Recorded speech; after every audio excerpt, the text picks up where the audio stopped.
Bonjour et très heureux de nous retrouver pour méditer ensemble les textes de la parole de Dieu pour ce 27e dimanche ordinaire, le dimanche 2 octobre.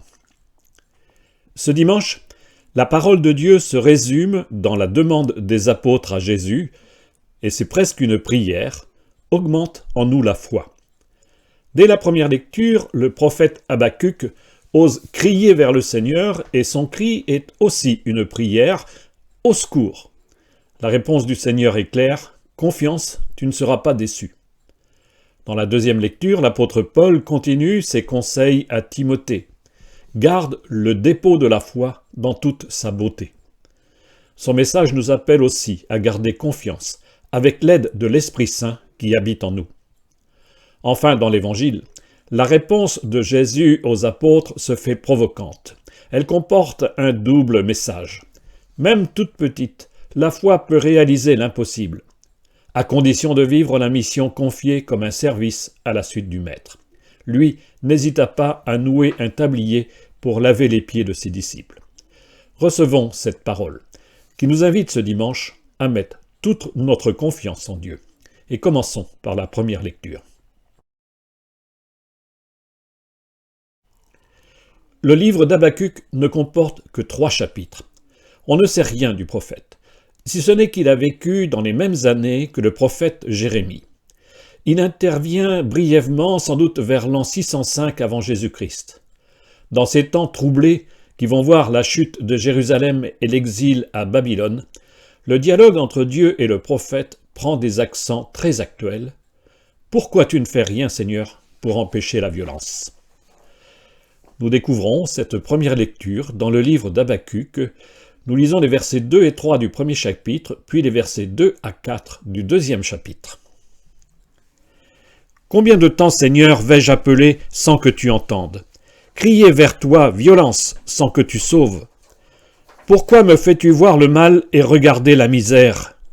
Devant moi, pillage et violence, dispute et discorde se déchaînent. » Alors le Seigneur me répondit, « Tu vas mettre par écrit une vision, clairement, sur des tablettes, pour qu'on puisse la lire couramment, car c'est encore une vision pour le temps fixé.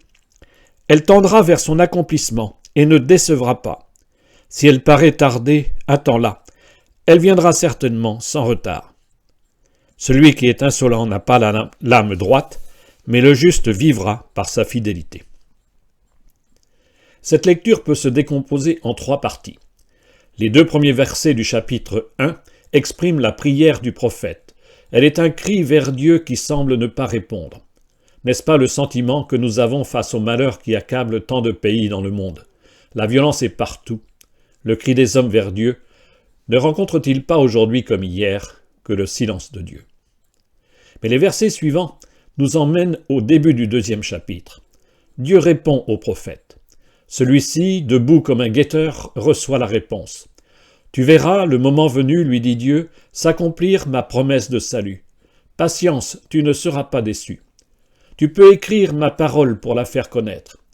N'est-ce pas notre vocation que d'être comme Habacuc, les guetteurs de l'espérance? Nous savons que le Seigneur a vaincu le mal au matin de Pâques. Même si le jour du Seigneur semble encore tarder, c'est bien en restant le cœur en éveil que nous pouvons transmettre le message d'espoir entrevu par le prophète. La lecture s'achève sur un dernier verset. « Le juste vivra par sa fidélité. » Qui est ce juste? Le prophète lui-même et avec lui le peuple d'Israël? Mais pour nous chrétiens, ce juste, c'est Jésus qui a assumé jusqu'au bout sa mission dans la fidélité à son Père. Dans sa lettre aux Romains, Paul cite ce verset d'Habacuc pour nous rappeler que la foi seule est la source et le chemin du salut. C'est dans la lettre aux Romains, chapitre 1, verset 17. Découvrons maintenant la deuxième lecture.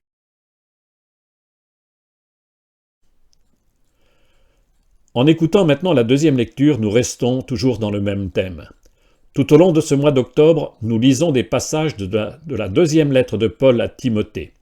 Et comme dans la première lettre, l'apôtre qui est en prison continue de donner ses conseils à son jeune ami. Mais ce que Paul écrit au chef de la communauté d'Éphèse peut concerner tout chrétien qui a reçu lui aussi le don de l'Esprit au jour de son baptême. La deuxième lecture se trouve donc dans la deuxième lettre de Paul à Timothée, chapitre 1, versets 6 à 8, puis 13 et 14. Bien-aimé, je te le rappelle, ravive le don gratuit de Dieu, ce don qui est en toi depuis que je t'ai imposé les mains. Car ce n'est pas un esprit de peur que Dieu nous a donné, mais un esprit de force, d'amour et de pondération.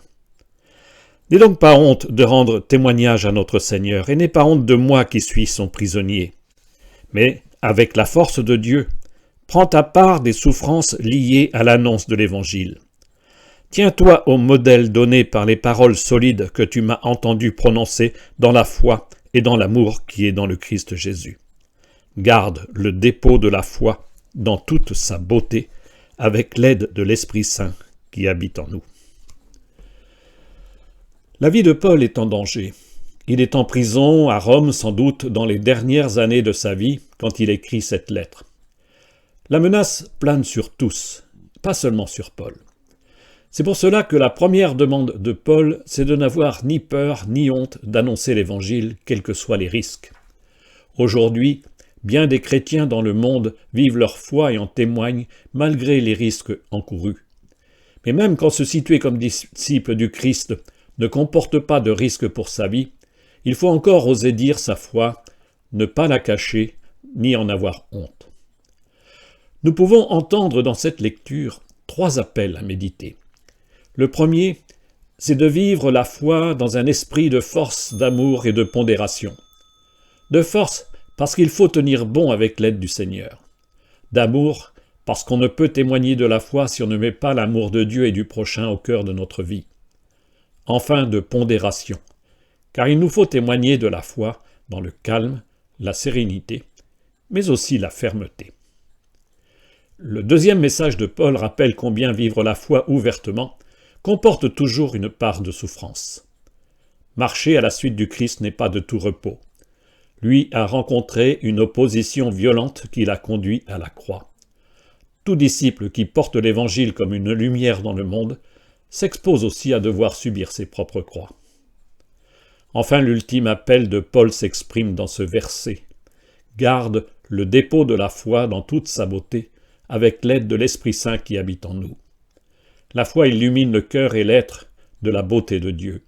Elle est le fruit de l'Esprit Saint dont nous sommes la demeure par l'onction reçue à notre baptême. Entrons maintenant dans la découverte de l'Évangile de ce dimanche.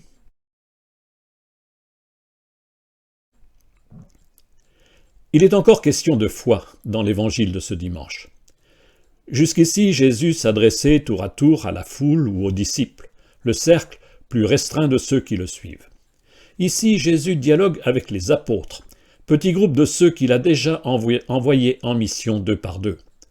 Cela signifie que l'enseignement de Jésus s'adresse ici aux pasteurs, aux chefs de communauté, et non pas à tous les disciples. Mais si cet évangile concerne surtout ceux qui exercent des responsabilités importantes dans le peuple de Dieu, tout baptisé peut recevoir cet appel du Seigneur pour lui-même.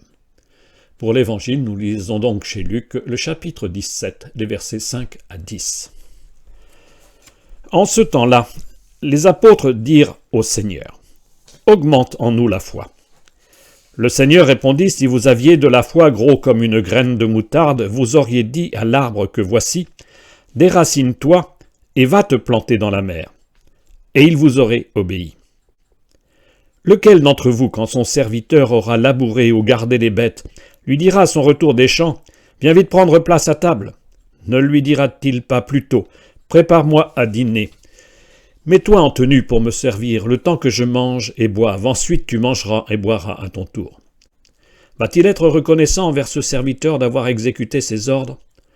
De même, vous aussi, quand vous aurez exécuté tout ce qui vous a été ordonné, dites, « Nous sommes de simples serviteurs, nous n'avons fait que notre devoir. » Les disciples n'ont pas su guérir un enfant gravement malade. Alors son père supplie Jésus, « Si tu peux. » Et Jésus reprend cet homme pour quoi dire « Si tu peux. » Tout est possible pour celui qui croit. Le cri de ce père en souffrance jaillit alors, « Seigneur, je crois, viens au secours de mon manque de foi. » Ce récit de guérison se lit dans l'Évangile de Marc au chapitre 9, les versets 14-29. Eh bien, c'est la même demande que nous entendons mise par Luc dans la bouche des apôtres dans ce texte d'Évangile. Augmente en nous la foi. Nous croyons, Seigneur, mais donne-nous la foi. La réponse de Jésus prend d'abord la forme d'une brève parabole étonnante, un peu comme la parabole du riche qui aura plus de mal à entrer au paradis qu'un chameau de passer par le trou d'une aiguille. Ici, la foi est comparée à une petite graine capable de donner des ordres à un arbre et l'envoyer se planter dans la mer. L'image dit la puissance de la foi. Même toute petite, elle peut réaliser l'impossible. Mais comprenons bien, la foi n'est pas une forme de pouvoir qu'on prendrait sur Dieu pour le contraindre à résoudre nos problèmes par un geste miraculeux. La foi, c'est la confiance totale que met la faiblesse humaine dans la puissance du Seigneur qui seul nous donne la force d'agir.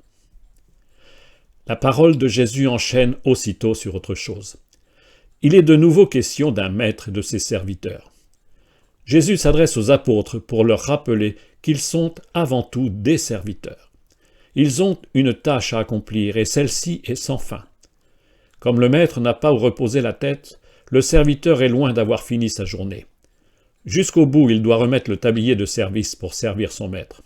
Or, servir le maître, c'est servir le Christ dans la personne de ceux auxquels il s'identifie, les pauvres, les blessés de la vie, les pécheurs qui cherchent un chemin de guérison, etc. Au soir de sa vie, qu'on soit pape, évêque, prêtre, diacre, laïc engagé, chef de communauté ou fidèle baptisé, du plus grand au plus petit, on s'entendra dire cette parole de vérité. Tu as été un simple serviteur, tu n'as fait que ton devoir. Que notre prière ce dimanche demande au Seigneur la grâce de servir jusqu'au bout dans la foi. Oui, Seigneur, je crois. Viens au secours de mon manque de foi.